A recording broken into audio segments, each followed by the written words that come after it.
Friends, ఇప్పుడే అందిన వార్త. బీఆర్ఎస్ పార్టీకి తెలంగాణ హైకోర్టు షాక్ ఇచ్చింది. మరి ఏంటా షాక్ అనేది చూసేద్దాం ఫ్రెండ్స్. వివరాల్లోకి వెళ్ళే ముందు దయచేసి లైక్ చేసి, షేర్ చేసి, సబ్స్క్రైబ్ అయితే చేసి మరిన్ని లేటెస్ట్ అప్డేట్స్ కోసం బెల్ ఐకాన్ అయితే క్లిక్ చేయండి ఫ్రెండ్స్.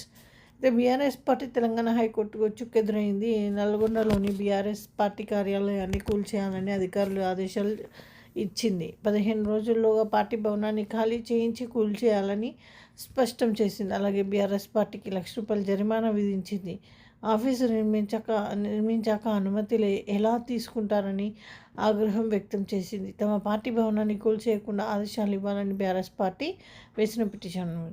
నల్గొండ టౌన్లోని హైదరాబాద్ రోడ్డు పక్కన భారీ విలువ పలికే అగ్రోస్ ఇండస్ట్రీస్కు చెందిన భూమిలోని ఎకరా స్థలాన్ని నాటి బీఆర్ఎస్ ప్రభుత్వం అధికారంలోకి ఉన్నప్పుడు ఏడాదికి కేవలం ₹100కే లీజుకు తీసుకుంది. ఆ తర్వాత అక్కడ బీఆర్ఎస్ పార్టీ కార్యాలయాన్ని నిర్మించింది. అయితే ఈ భవనానికి మున్సిపల్ శాఖ నుంచి ఎలాంటి అనుమతులు లేవని గతంలో నుంచి నేటి వరకు స్థానిక కాంగ్రెస్ నేతలు ఆరోపణలు చేస్తూనే ఉన్నారు.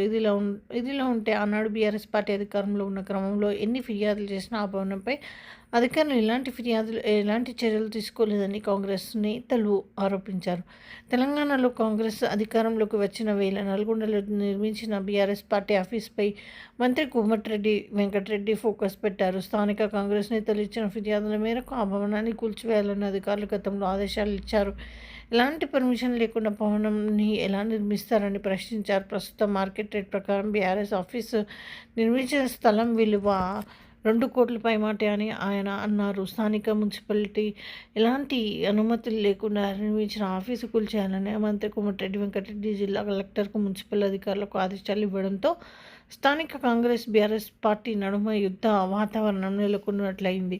కాగా మంత్రి వ్యాఖ్యలపై అభ్యంతరం వ్యక్తం చేస్తూ హైకోర్టును ఆశ్రయించింది బీఆర్ఎస్. తాజాగా హైకోర్టు కూడా బీఆర్ఎస్కు షాక్ ఇచ్చేలా